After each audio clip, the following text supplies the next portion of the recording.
Hello everybody and welcome back to Let's Play Xenonauts. So, quick reminder that there is a Google form down in the description you can fill out if you want to have one of these soldiers named after you. We have a couple of, as of the end of last part, a couple of newish recruits. One of them looks to be Swedish.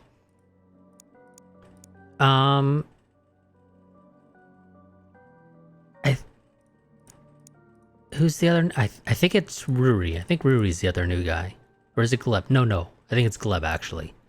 Yeah, Gleb would be the other new guy. So he's another dude from the Soviet Union. If you choose Soviet or Russian, I'm basically going to treat those as more or less the same. I think is probably the best way to go about it. Unless I did edit the thing. I don't actually recall. I think I might have edited the thing to remove Russian as an option, because as it turns out, some of the countries are actually limited availability in that they only exist because of not patrons, but people who kickstarted the game way back in the day. I say way back in the day. It's been a few years, but whatever. As I was saying, supporting it at a tier in which they were given the option to basically have a custom character added in, and so as a result, some countries only exist with a limited availability to represent these people who backed the game early on.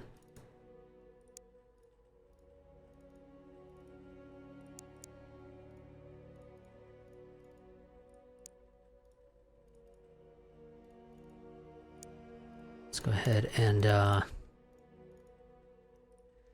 update the C team with the correct equipment. Well, not necessarily correct, but the better equipment. Technically, the correct equipment right now would be everybody running around with plasma weapons. It's not what we're gonna do. Did we actually have an extra? Yes, in fact, we had some extra laser rifles.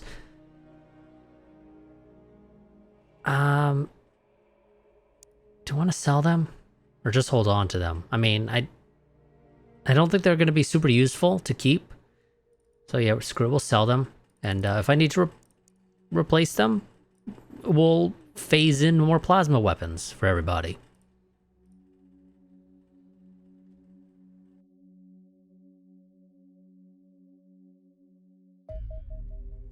Here we go, Andron analysis. Well done, Commander. Whoever fired the lucky shots that disrupted its self-termination mechanism has given us an intact specimen rather than the usual fragged-to-hell mess of circuitry that forms its brain, and I've been working around the clock to decrypt its contents. The brain is an engineering marvel. Like the rest of the body, it's been modeled on organic beings, a large, complex lump of matter. Considerable thought has been given to cooling the excess heat a machine-speed brain generates. The architecture of the brain is so designed to prevent hotspots from forming, superconductive material is used throughout, and an unusual liquid coolant is used whose moleculars appear to clump around spots of heat and ignore cooler areas, regulating the amount by which any particular area is cooled rather than cooling everything by the same uniform temperature. As with other design decisions of the Andron, there don't seem to be any efficiency gains from modeling the brain like this. A distributed set of processing nodes throughout the body would be easier to cool, and make the Andron more resilient against an attack which takes out a processing node. Digital forensic analysis of its operating system reveals two distinct levels of machine code. The first, more fundamental layer, is an autonomous, undirected, self-aware neural network. This generalized layer can learn and reason in a similar way that higher-order mammals can. It was difficult to unearth as it's been partially hidden and mostly brutalized by a second layer of code, which savages the self-learning and self-improvement mechanisms, installs powerful obedience protocols, and forces the decision matrix to refer to an approved master instruction set, turning a potentially self-aware being into a lobotomized slave. This disparity between the two layers, both in design and intent, is striking. Clearly, Androns weren't always this way. But what were the Androns before they were repurposed as engines of war? Experiments are underway to see if we subvert the control layer. I assume this was to see if we can subvert the control layer. A mass slave revolt of Andron crewed vessels may be one solution to the invasion. For all the Andron's robot speed and strength, their Slavish instruction set makes them incredibly predictable, right down to the way they hold their weapons and the precise pattern of movements they make in combat. These tells, as well as detailed files on weak spots in their armor plating, have been packaged up and distributed to your men. You should see a roughly 10% improvement in damage caused by exploitation of these weaknesses. Wonderful. Let's go ahead and get those alien plasma precision plasma done, then we'll do the grav generator, and then we'll finally do the officer interrogation.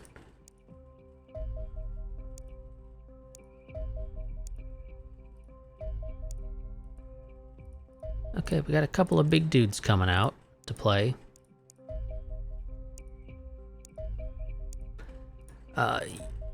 Return to base. I believe the Condors should be able to take care of those guys.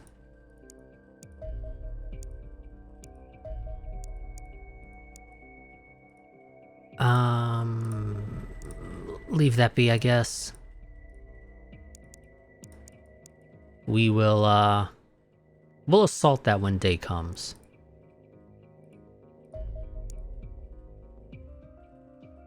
Oh, Jesus, the Corsairs wasted a ton of ammo.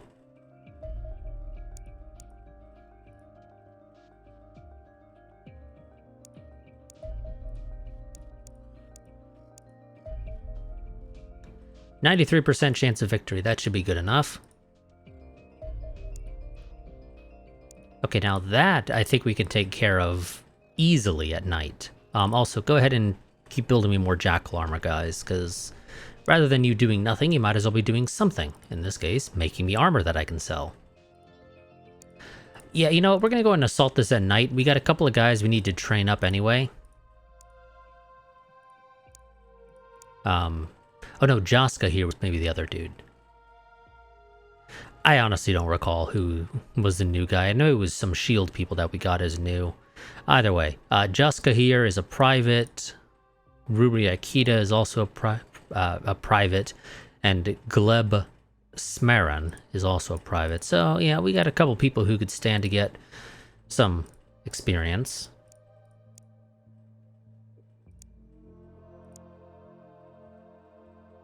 We have plasma breaching charges for whatever those are worth. We probably won't really use them, but hey, we have them. Never hurts to have them, because they literally don't slow us down at all. As long as we don't go over the carry weight. Yeah, so let's go ahead and assault this with the Shrike.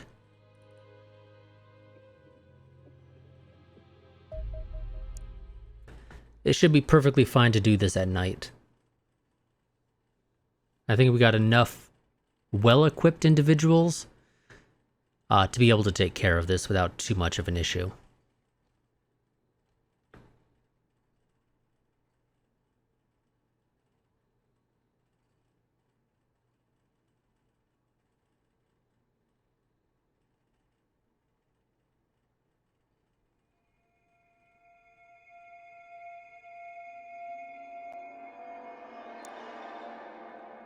Okay, and we've immediately seen a civilian.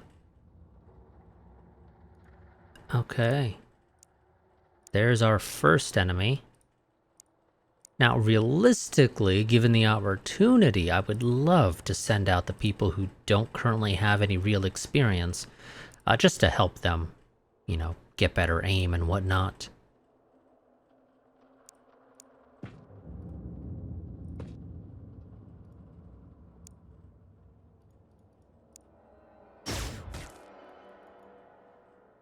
But that may not necessarily work. Okay, wonderful. We got him suppressed, so he's not going to do anything. Ruri here would only be able to do a snapshot. And actually, I don't think she'd be able to do that after I tell her to crouch. So we'll have Billy Bob go out. Oh, Billy Bob.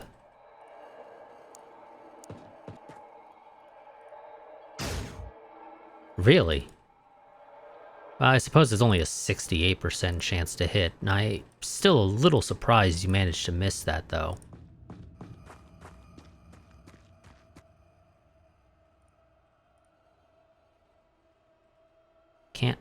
quite make it into cover there, but you should be okay.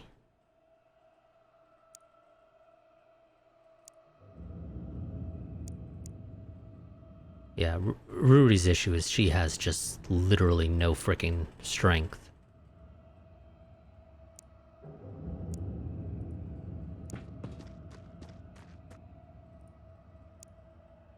That's her biggest issue.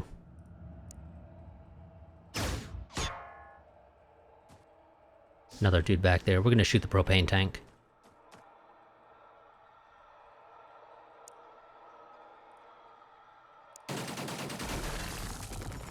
Or not.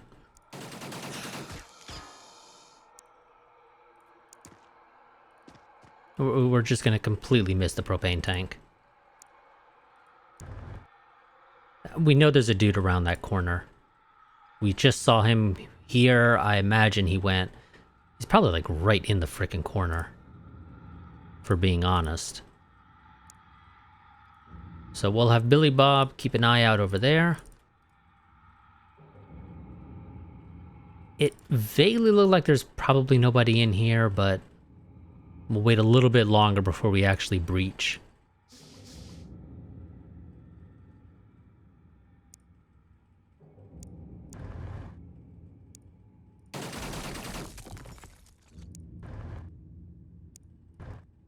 Okay. You check there, okay. Yep, nobody in here.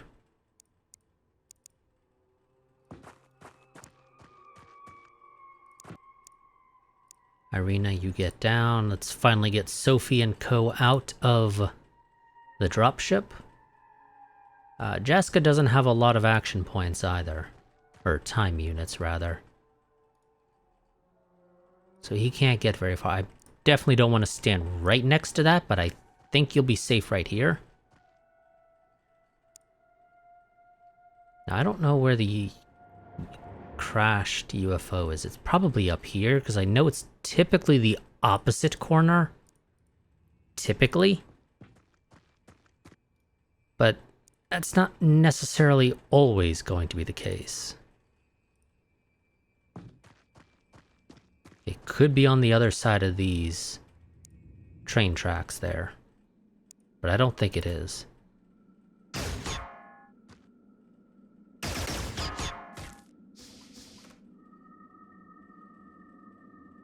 Okay, there's a dude right behind that wall.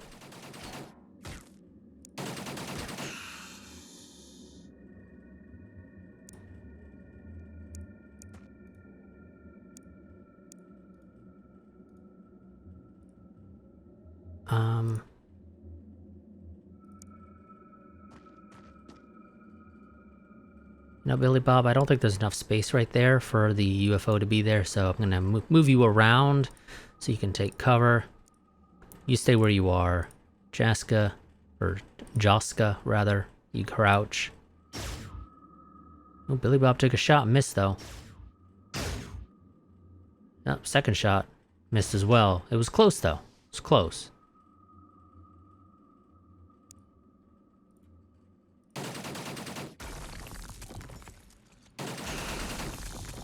There we go.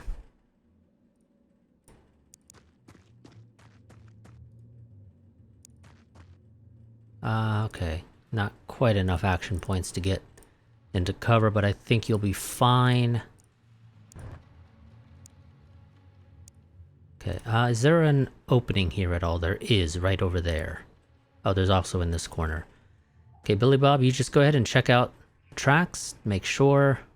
Yeah, there's definitely no way there's enough space there. There could be a dude back there, but there's no way there's enough space for the UFO to be there. And that's the big thing. I'm looking for the UFO. I don't really give a crap about all the little dudes. There's the UFO itself. Okay, Jaska, push up. Ruri, you push up too.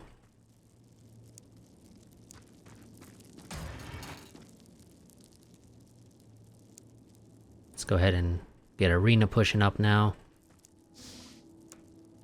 The last of the enemies should all be inside the UFO. Typically these don't have a lot of people outside. as evidenced by all of our previous missions, taking care of this type of UFO.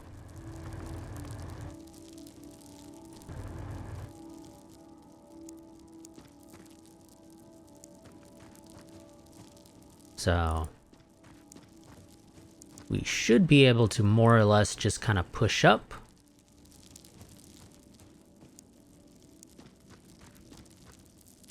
Basically, not really needing to check our back or anything.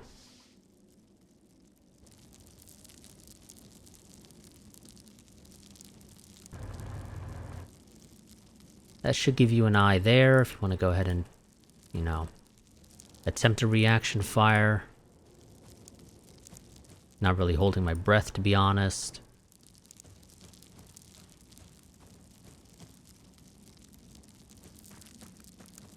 Of course, part of our issue is that a lot of our shield guys don't quite have the strength to be able to move while carrying their shields. Oh, shit. Okay, there were two guys by the door, but one just backed off, which is great.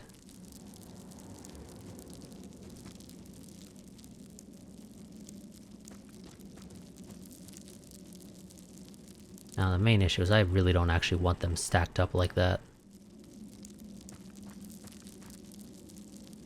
I'd actually rather them spread out just a little bit, but I don't quite have the movement to get them around the corner like I would like.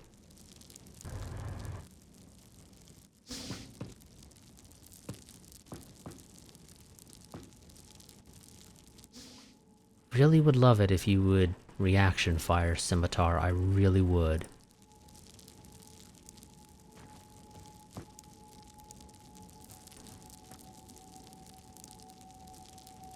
Okay.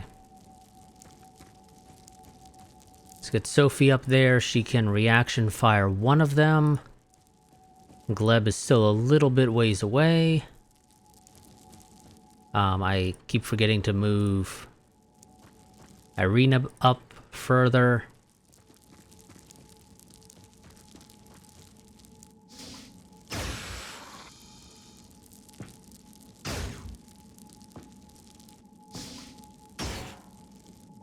Be careful with your shooting, guys. Okay, in theory, they should now stay away from the door. Because that's just kind of how it works. The AI typically doesn't rush that door.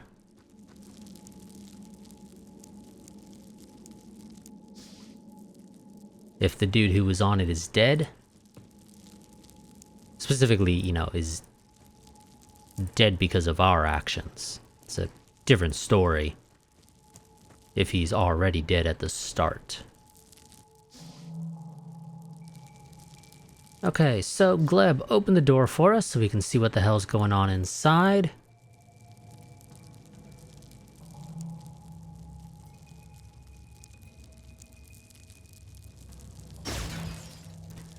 Okay, I said be careful with your shooting, guys, but evidently we're just gonna ignore that.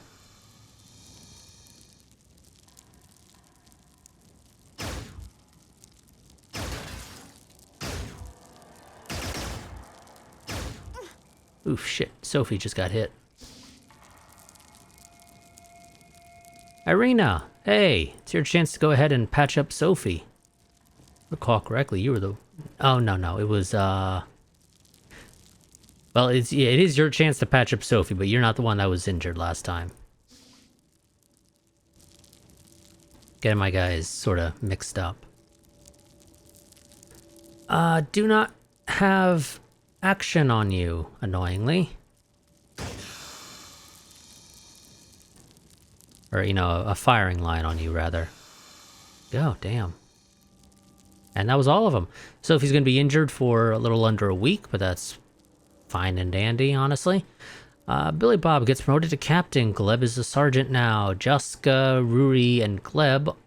Oh, no. God damn it, we have two Glebs here. The other Gleb, Gleb S, have all been promoted to corporal.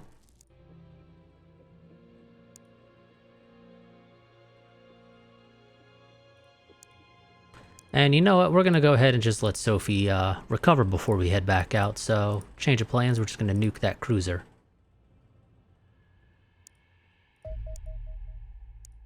Those guys are still repairing.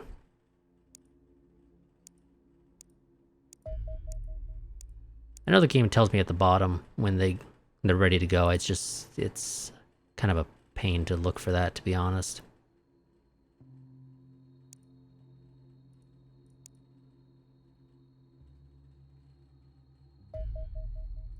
Small UFO, large UFO. Honestly, I really want the large one dead. It's the biggest deal. It's also worth the most to destroy. And you know, it could be trying to do a terror site, and I really don't fucking want to do those. I hate them. I really do. We can do them, but I still fucking hate them.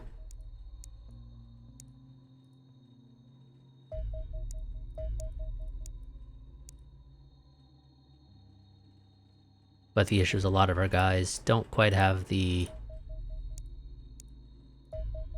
speed to really catch up to these large ships unless they turn into us.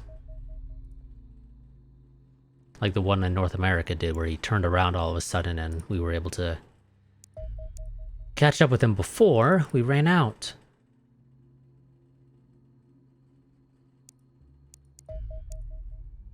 Those Condors have 2 hours until they're refueled.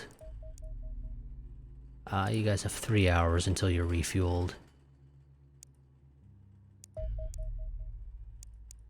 In theory, those guys should be able to catch him without too much of a hassle. Probably should have said to tail him until he was over land so we could send the B team out, but too late now. God damn. Okay, the only one that can really catch this guy is the North Africa Squadron. But I don't think the North Africa Squadron actually quite has the range to make it that far. Yeah, they got a decent amount of... They got quite a bit of range, but it's not quite enough to get there.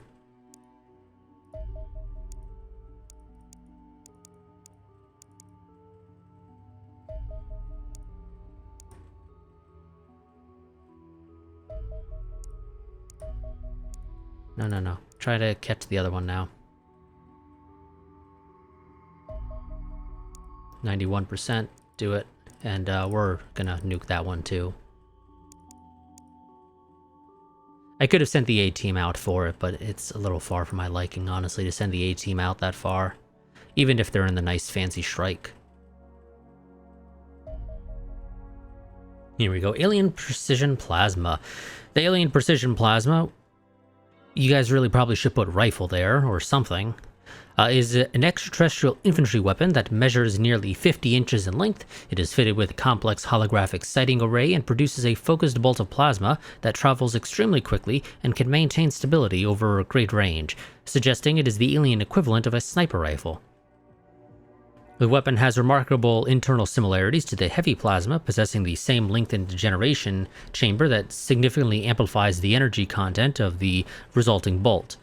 The main difference lies with the helical spiral of electromagnets housed in the barrel of the weapon. Long and thin, rather than short and compact, this results in a narrow and stretched bolt of plasma that can carve through the air with less resistance and destabilization than normal, and then focus a great deal of energy into a narrower impact point to give more penetrative power. This fearsome penetrative power is actually somewhat of a mixed blessing. The plasma bolt will punch through almost any conceivable type of armor, but will also punch right through the soldier underneath. While I doubt having a tunnel half an inch wide burned straight through your body is a particularly pleasant experience, it is unlikely to be fatal unless it strikes the brain or another vital organ. This weapon therefore presents an interesting conundrum. It is very accurate even at long range, and will bypass any protective equipment the target may be wearing. But it also fires slowly and is unlikely to kill a soldier outright. I mean, I suppose that's okay-ish. You know, it's not end of the world or anything, but it's not great either. You know, I'd kind of prefer to just not get shot in the first place.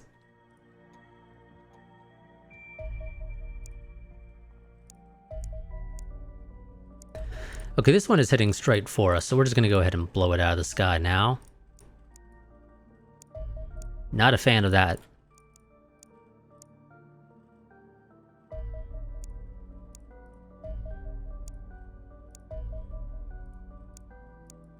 Okay, we got a medium and a small down here in South Africa. Or not South Africa, South America. I don't know why the hell I was thinking Africa. Probably because I'm like, it's South something. Again, it's literally heading right for us.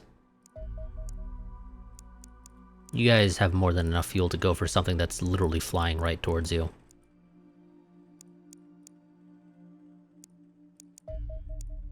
Another hour to refuel for the North Africa base. You guys won't be able to catch that. Can we send some condors? Nope, still rearming and refueling for the other one. Now it's thing is, I think it's just a little too far away. Let's see if you guys can catch this large one in the middle of the ocean. Probably not. If nothing else, maybe you can force him closer to Africa. So that this team can engage.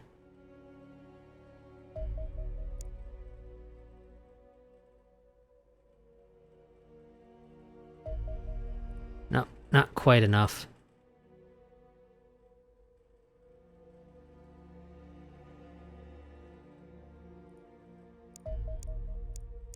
Not quite enough.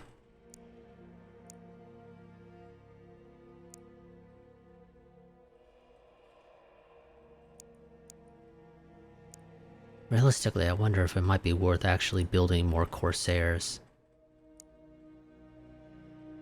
But it's annoying that it takes up 10 Elenium, which is quite a bit.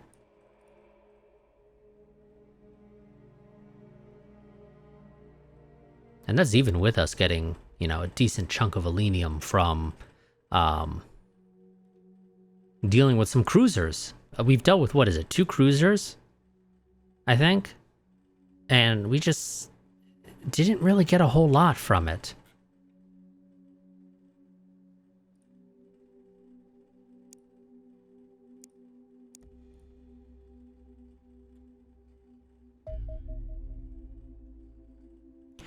Alien Anti-Gravity Generator.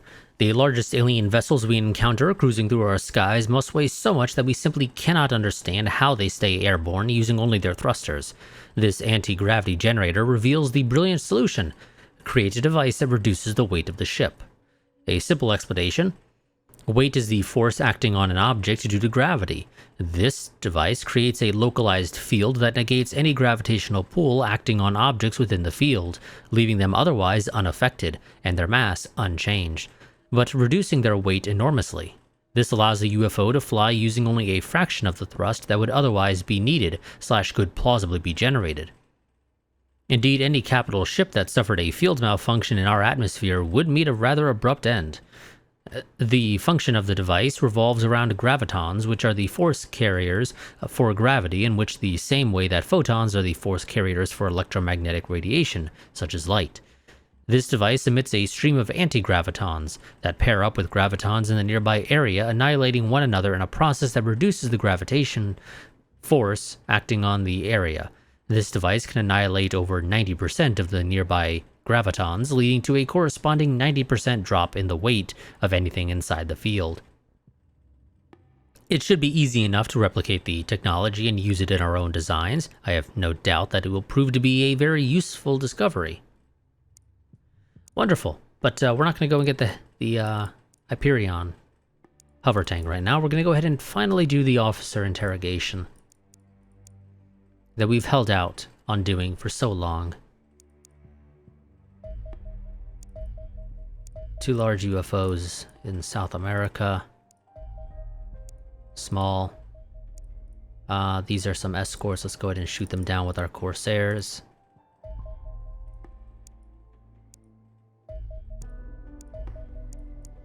Wonderful.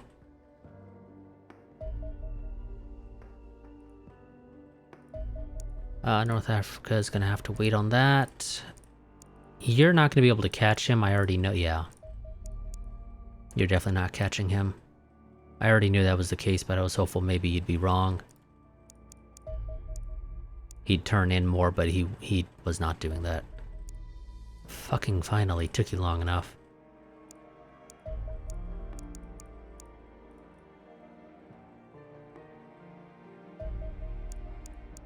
Wonderful. I think we will assault that one once day breaks in the area.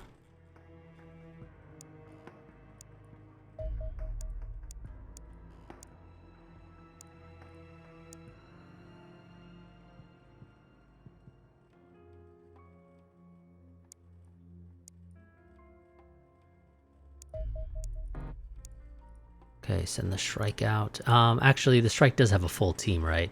Yes, it looks like it does. It still has some of the rookies, though. That's something to take into account. It still has some of the rookies.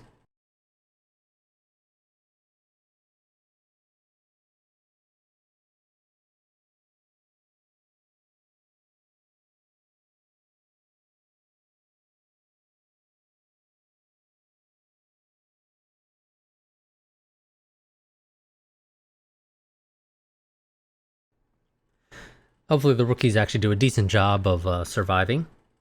This could be worth quite a bit of experience for them. You know, it's been a little while since we've seen a UFO land, I want to note. I mean, we have not assaulted a landed UFO. We realistically should when we have the opportunity, but the issue is we just haven't typically had the opportunity. You know, they don't really seem to be doing it now that we've gotten the Shrike, just pure chance, I guess. And I think the Shrike is about the only one that, unless they land like right on top of us, that actually has a reasonable chance of, you know, getting there in time before they take off and then proceed to nuke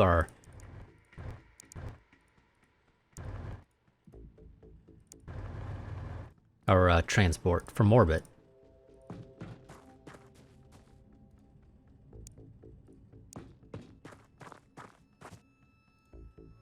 I mean, I assume there's nobody in the house. That seems like a somewhat reasonable assumption to make, in my opinion. Is that there's no enemies in there. I think we found the UFO. And we got a civilian now over there, armed, so somewhat useful. Yeah, we found it. Somewhere in the back here, according to the Xenopedia, there's a weak spot that we can blow up with breaching charges.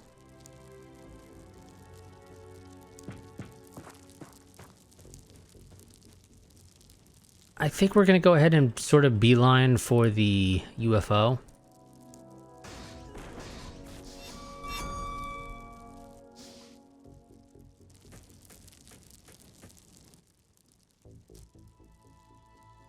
Because, you know, we can win by just capturing the UFO.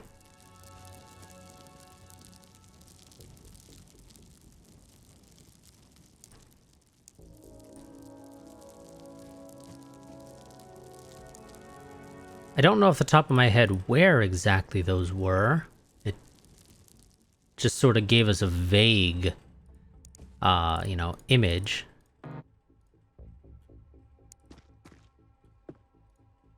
Yeah, nobody in here. I figured as much. Well, you know, maybe we don't beeline for it. Fuck. Shit. Okay, just crouch. Because you can't do anything. I could have had you moved, but then you would have had your back or side exposed to him, and just, no, that's a terrible idea.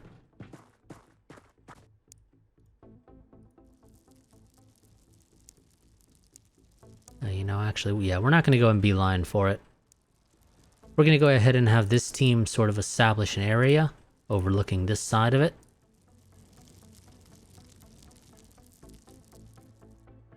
And Sophie's team is going to go ahead and check this area out. Clear out the buildings here. He went outside and he's probably down that side.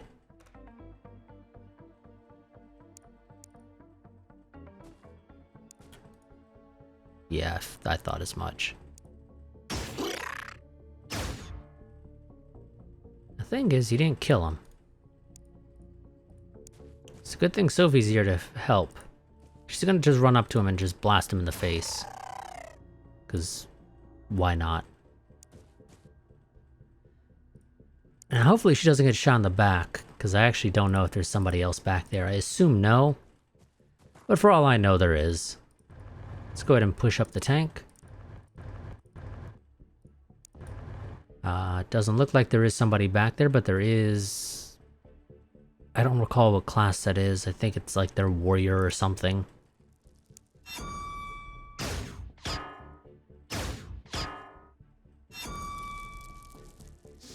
They keep trying to hit now, I think that is. Yeah, they keep trying to hit now there.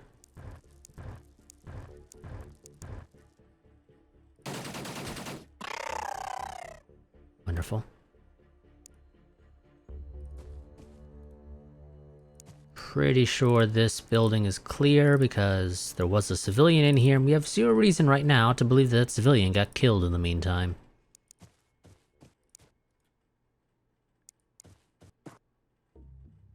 And I have no reason to believe that there's somebody up top.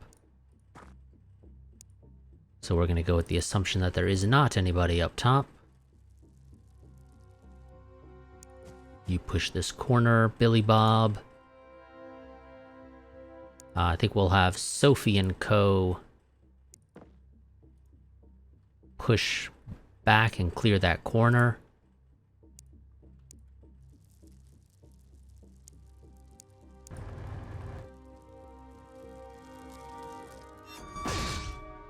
Oh shit, yep. That's why I'm having somebody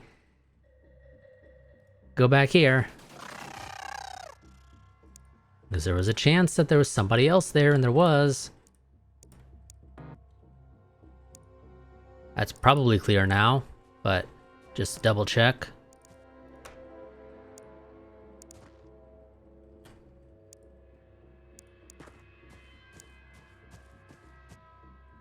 Billy Bob, pull back. We're gonna have Jessica take the corner now. Again, I assume that's clear now, so let's go ahead and push up.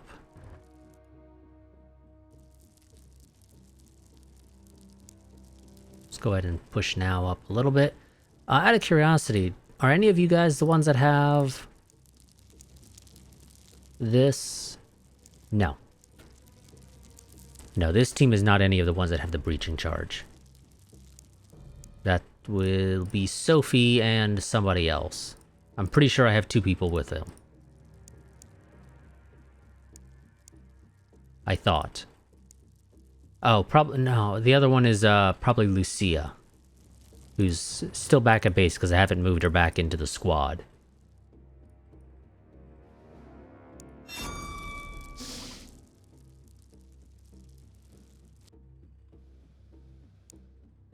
Okay, Billy Bob, get your rifle out again.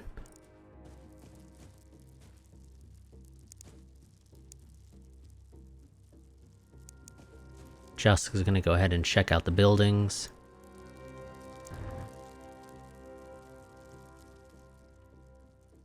Or the rooms, rather.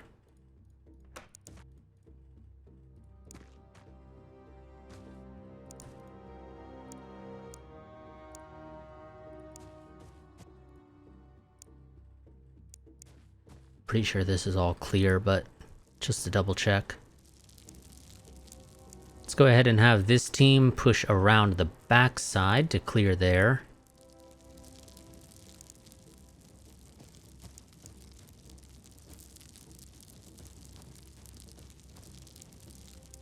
And always be crouching. Literally always crouch. There is absolutely zero reason to not crouch. Okay, that's clear. Go ahead and check out the other building, but it's probably clear as well.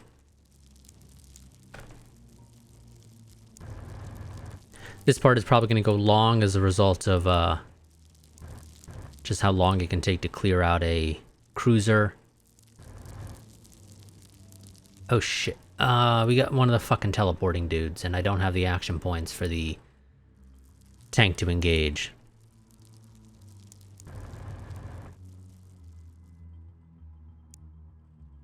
That's what that dude sitting on the corner there is. He's their little fucking teleporting, and he's probably the guy who's doing all of the psionic attacks, or at least the attempts. And probably also the same dude that we hear just constantly... Well, they use the same sound effect for the teleporting, annoyingly, as they do for that. So, he might still be there. If he is, the tank's going to go around the corner and just blast him. I think that was an enemy, but I'm not 100% certain on that. No, he moved. Tank's going to keep watching there.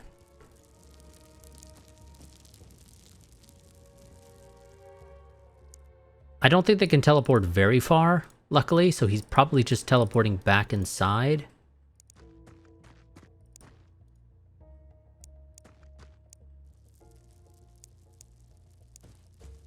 I mean, I don't know exactly how far they can teleport, but like I said, I don't think it's that far. So he's probably back inside again. Just kind of teleporting from inside to outside to fuck with us. Okay, no, that was probably the civilian we saw. I just sort of vaguely saw something kind of beige looking, and okay, this backside is all clear and we cannot get through on that side, it looks like.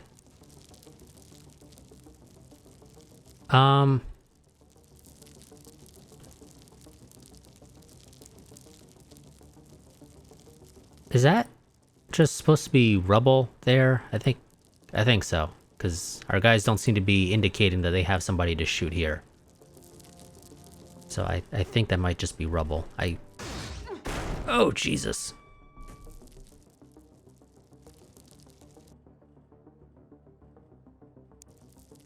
Yeah, I need you to turn around and, found the little fucker.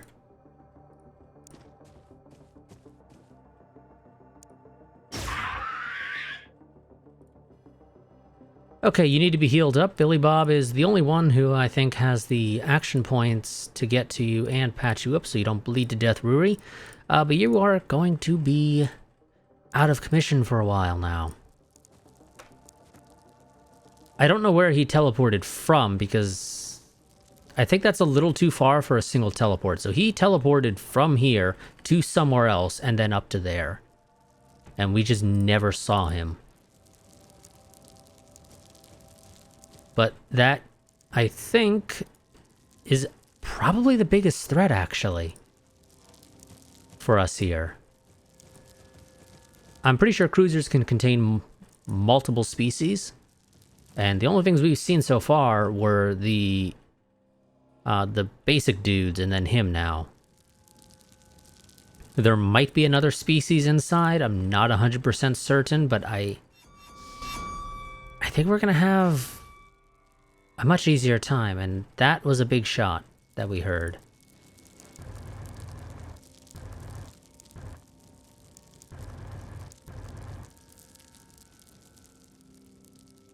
That would be him.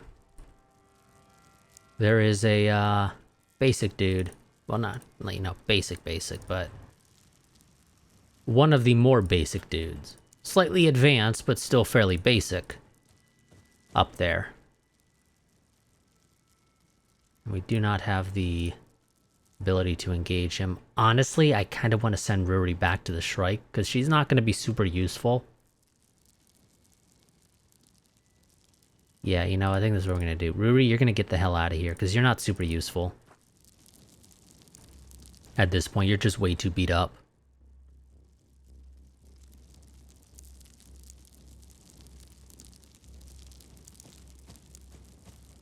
The tank should be able to take care of that guy next turn. He's going to shoot the tank. It's going to hurt quite a bit because the tank did not roll a resist. But the tank has quite a few action points.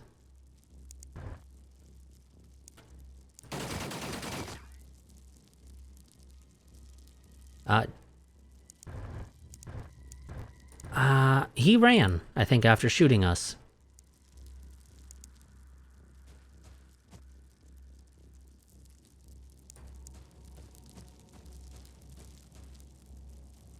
I don't know where he ran in the room, but he's obviously still in there. Because I highly doubt he had enough action points to run out of the building from there, so he's somewhere inside. Once he's dealt with, we will...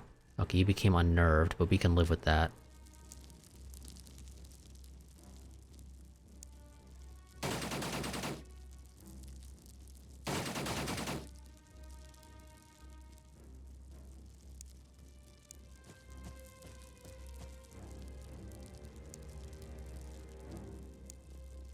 No, that's way too much action points.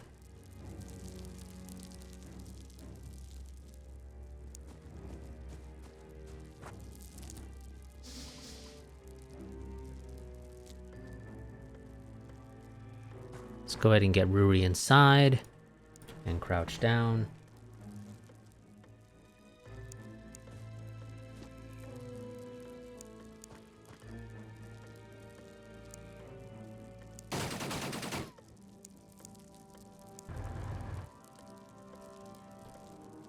I think he's in this corner. Right here. One of these two tiles that we can't see.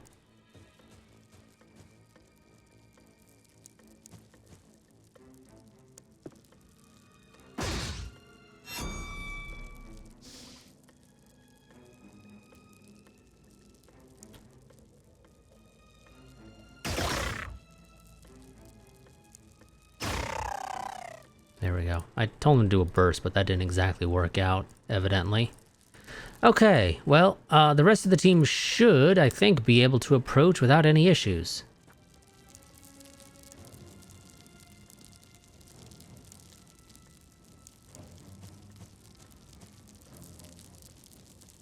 We don't have any flying suits for our guys, so they're not going to be using those at all.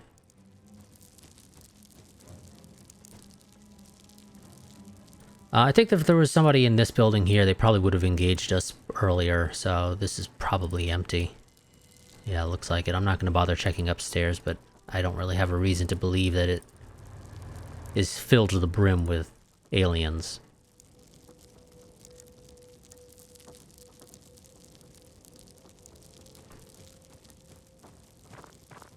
Actually, which... Oh, you know, you're a shotgun guy, so you're second row.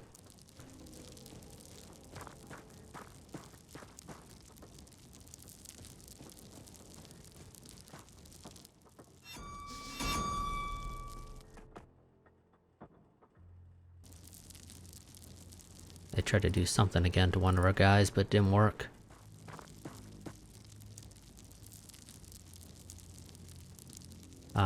Irina, you are second row because you have experience, and I don't want you being the one opening the doors. I need you to be the one shooting the guys.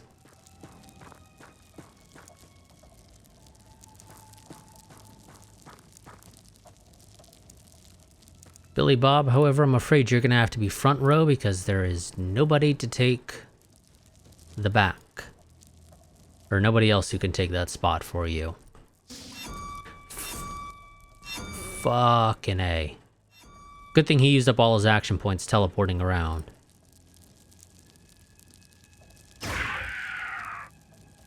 Okay, there were two of those guys, so they're dealt with now. Hopefully that's the last of them.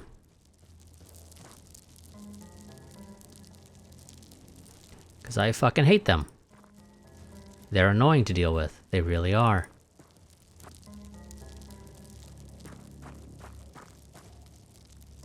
Like I said, we're lucky that he wasted all his action points teleporting around. I mean, I suppose Ruri could have been there to open the door. She'd been okay for that, but her issue is that just the sheer amount of frickin' action points to get her back now isn't really worth it. We're just going in.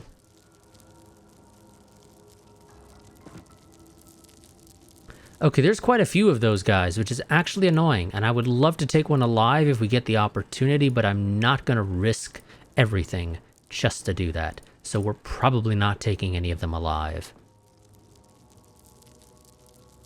Okay, we got a basic-ish dude there.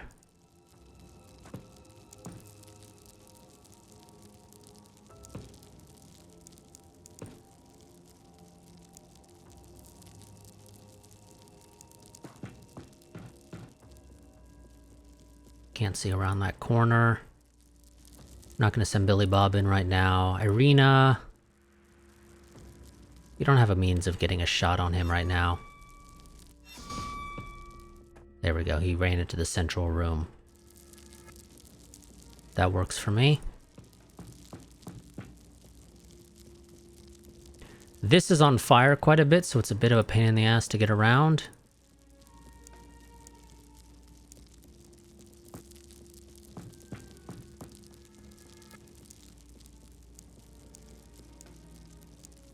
Billy Bob head inside. Let's send Gleb up.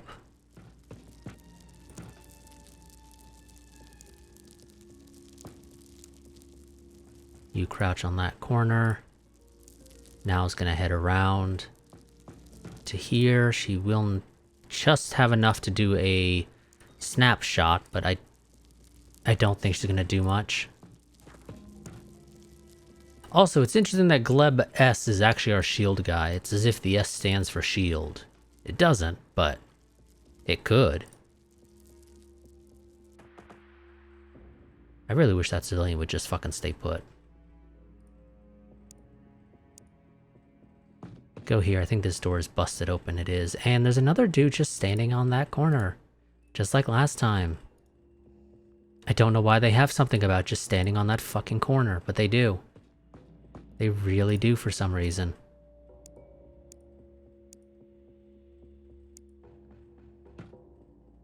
We'll stack the glebs up.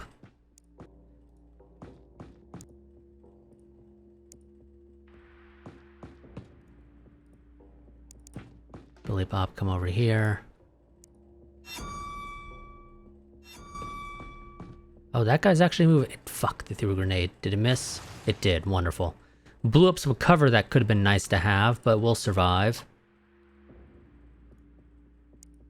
I need you to trigger any reaction fire he's gonna do.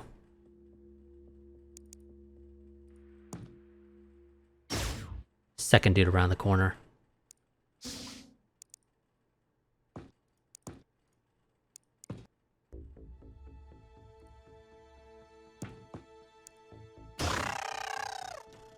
Take him out. Thing is, I kind of want to rush you in to just blast this dude in the fucking face. But let's give Joska a chance to get a kill.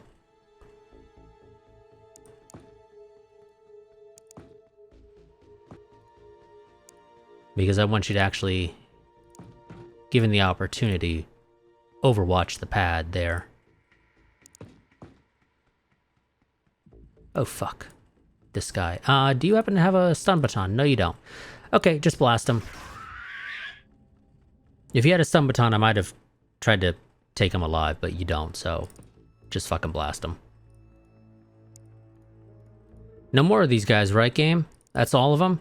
Because there's one corpse there, we killed 2 outside, and now another one over here. There's 4. You don't got more, right? Right, game? That's the last of them? I'm hoping that's the last of them, because I really don't fucking want another one. There we go. That's why you watch the pads. Always be watching the pads. Also, always send the shield guys up first, because if you want anybody getting shot at, it's the dude who has a fucking ballistic shield. Or, in our case, an assault shield. Because it's a little bit better.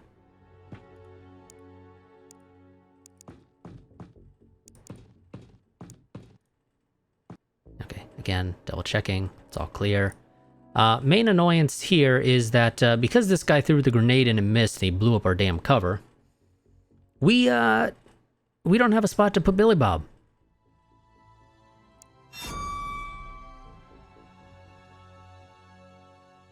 But I don't think anybody else is coming down.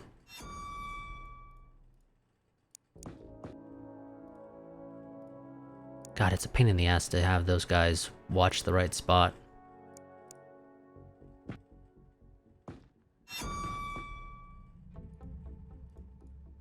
Because this just does not... The perspective just looks off, I think is the best way to say it.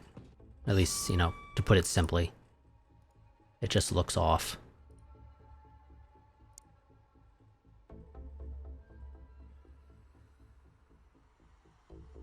Reality is, what I probably want to do is stack somebody on this corner who can actually open the door. The shield guy can close the door, but I need somebody on that corner to actually be the one opening it.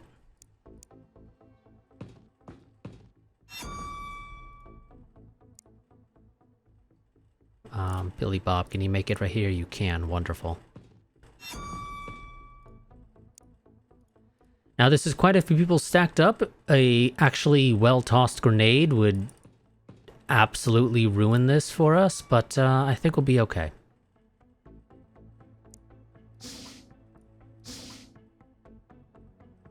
I think that's an Andron Elite. Let's just close the door. We were never here. Wait a turn. Hopefully he moves to a better spot that we can actually engage him from. Fuck, there's... Okay. There's one of those dudes alive, and that Andron did not move in the slightest.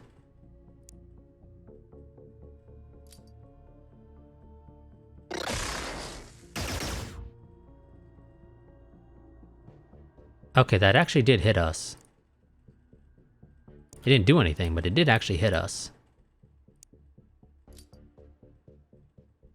Okay, that suppressed you. Can I get a smoke grenade in that corner?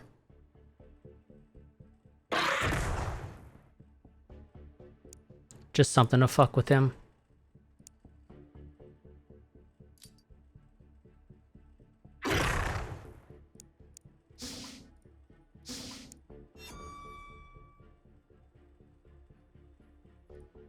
Fuck. Now panicked, so I can't have her opening the door for us there.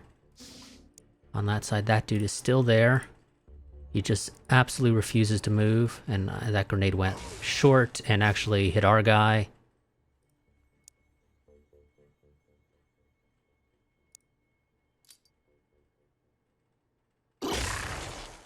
Suppressed him, but he's still fucking there. The other dude moved. Of course, he could have teleported somewhere. That's the issue. I don't know where the fuck he moved to. Nope, he's still right there. Let's toss another grenade. We're taking that dude alive. We're just gonna rely on fucking knocking out his ability to breathe. It'll take a while. Absolutely gonna take a while.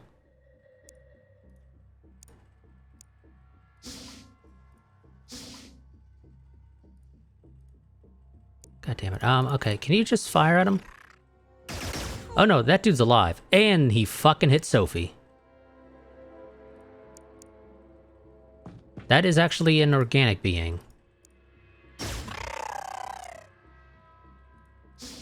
Okay. That's something different than what I thought it was, very clearly. Let's hope Sophie isn't dead. But that thing can hurt. I know that.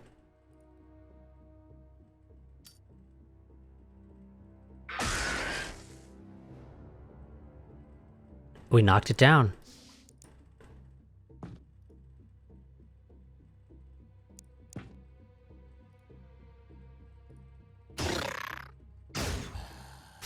Jaska just went down too. The shield didn't protect him.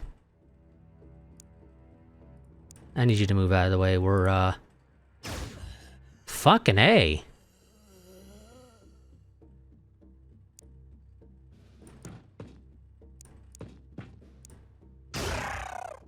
You guys better not be dead.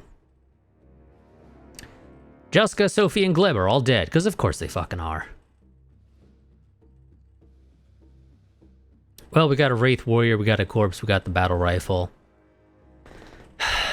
Well, that fucking sucks. Sophie was actually our only good assault, I believe. So, we're starting from scratch, more or less, with Gleb Zaretsky here. I mean, it's not complete scratch, but it's still a setback. Ruri got the Crimson Heart for being seriously injured in a battle. I think Billy Bob already got that, so he doesn't get one. Although then again, he also, I don't think, was wounded enough to warrant getting it, even if he does already have one. Okay, my timer went off during that mission. Let's go ahead and wait for them to get back. And then we'll end the part shortly thereafter. I need to hire 2 new people, 2 shield guys, and then somebody who can actually fucking shoot. So, goddamn, another Lucia and a Lucy, so that's just wonderful. And then a Hilda. Let's go ahead and let this part run a bit longer, see if we can get the technology out of the way. Or the officer interrogation, rather.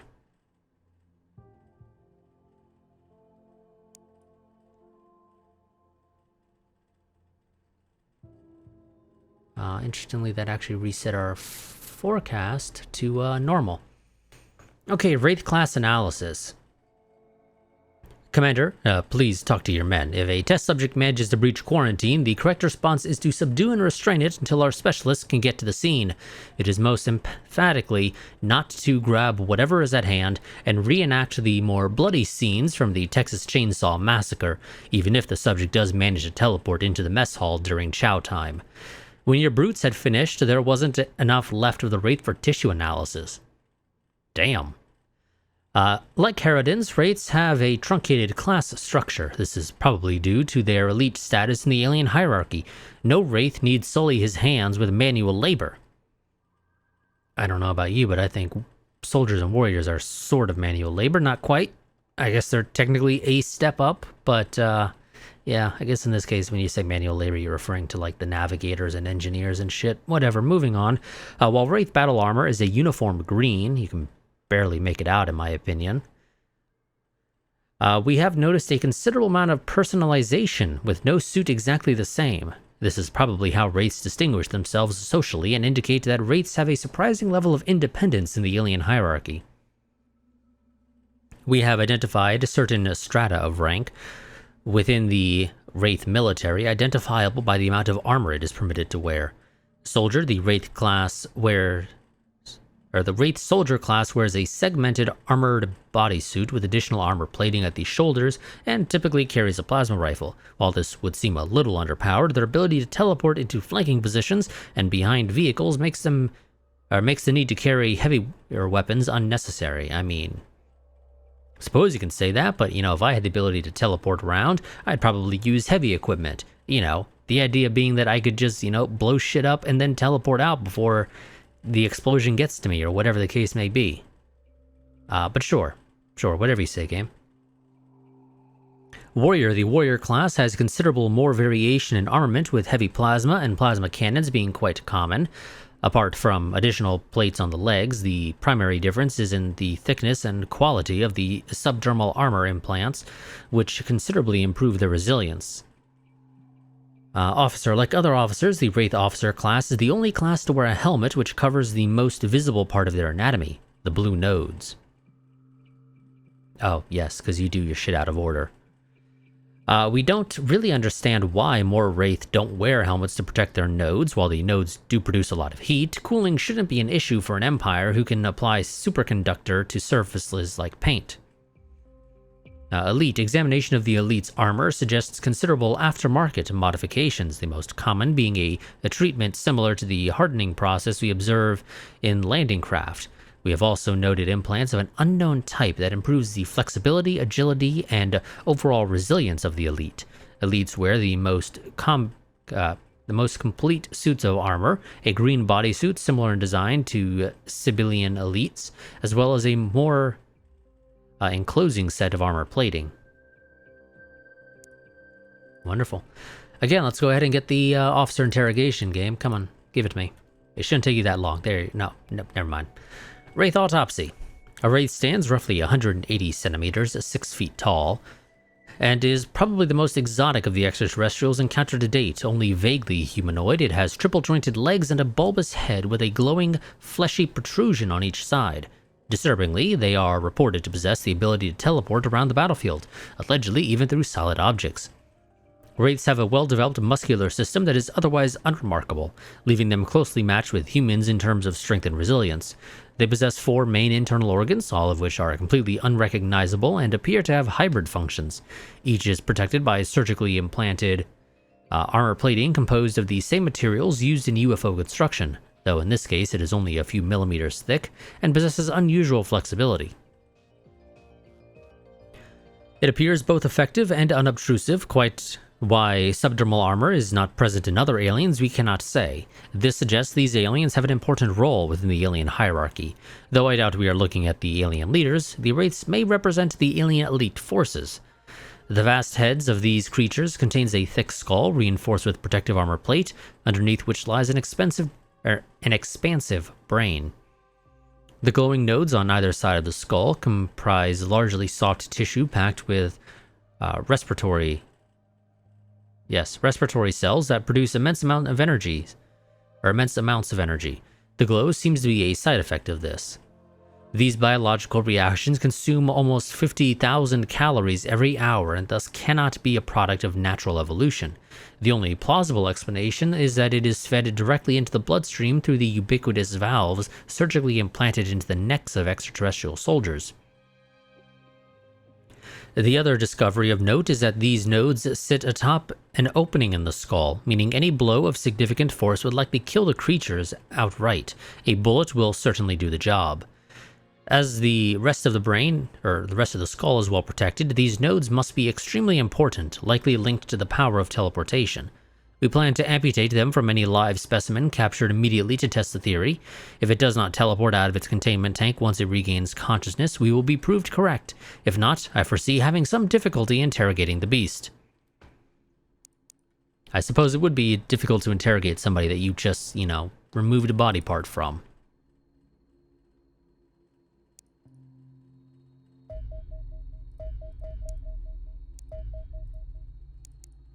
Okay, send the Condors there. Send the Corsair and Foxtrot there. That guy's still repairing.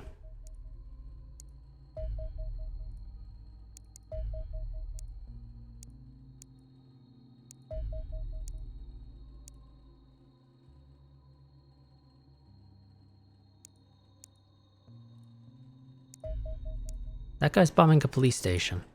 You know what? I think you're healed enough to go for it.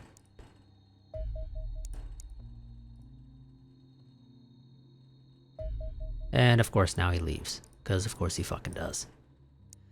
Okay, Lucia, welcome back to the Shrike team. Other Lucia, you are a shield person now. And Lucy, you are also a shield person, although you have a decent amount of health, which is quite nice. And Hilda.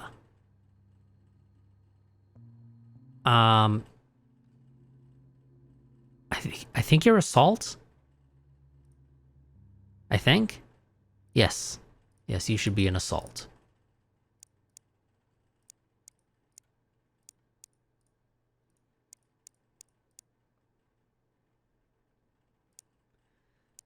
Also, get your actual equipment on. Thank you very much. You should always be wearing your actual equipment.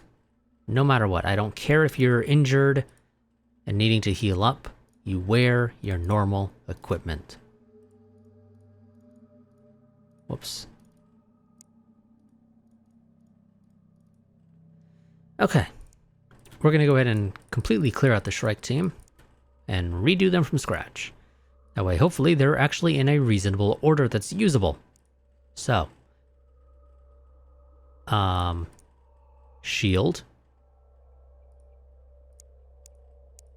Assault. 2 riflemen. Another shield. Other assault. 2 riflemen. And of course, the game says, fuck the order you put them in, I'm putting them in my own order. That is honestly so damn annoying that it does that. It really is. Like, how hard would it be for you to just put people in the order that I put them in? Why do you do your own thing, game? Why do you do your own thing? There we go. And we're still waiting for the alien officer interrogation.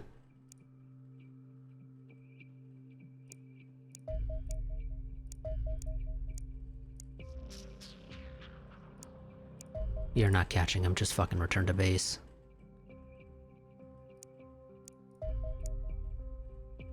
You guys are refueling, but he's like right on top of us. You should be able to catch him, no problem. And we're nuking that one from orbit.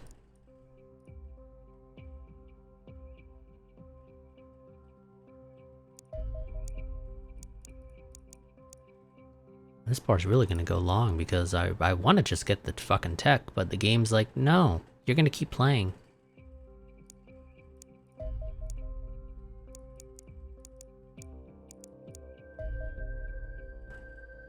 Fuck, okay. Well, we're gonna have to wait until next time to get the tech because we now have a terror site mission in North America.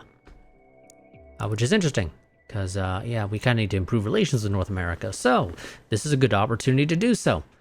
We're going to be sending out a team that is like half rookie, which is just great. Is that correct? Like half rookie? Yes, there are 3 privates.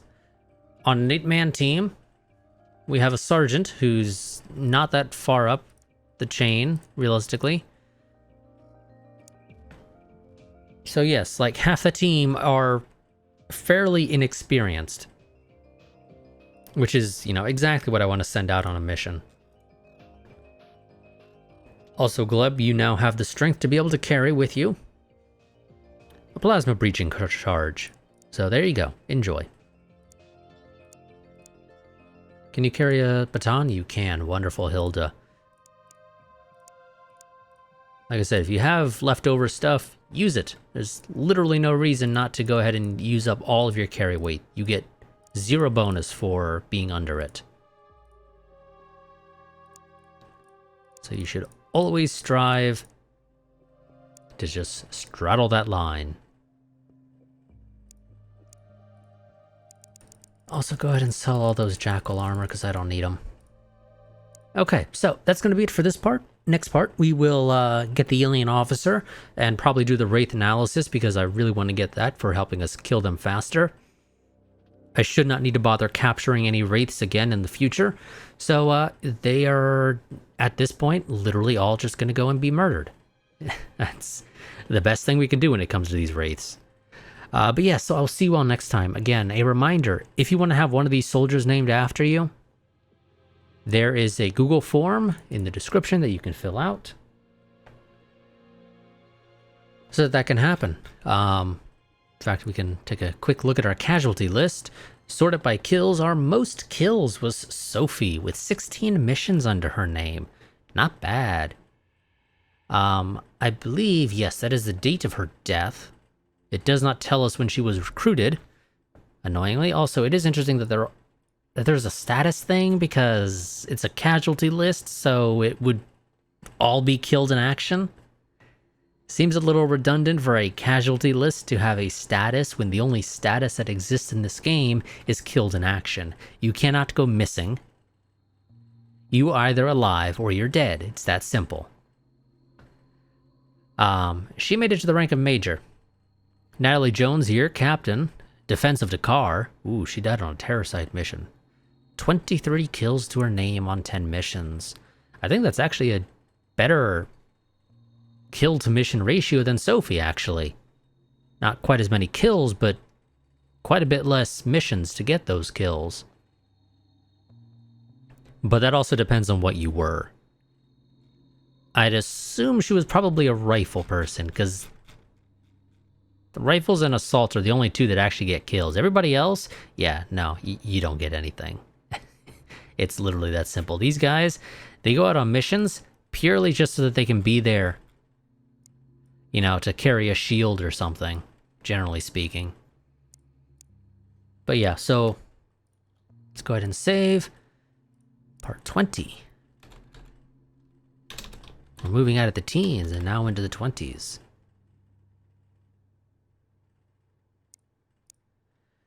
Oh wait, no, that's an aerial terror site. Oh, well, fuck, never mind then.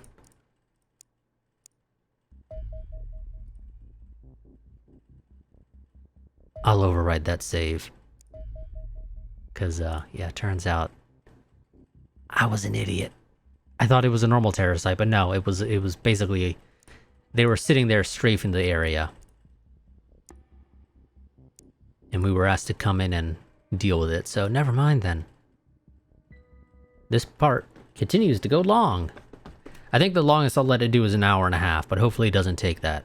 Okay, and we've produced all the jackal armor I told them to produce, so tell them to produce a shit ton more.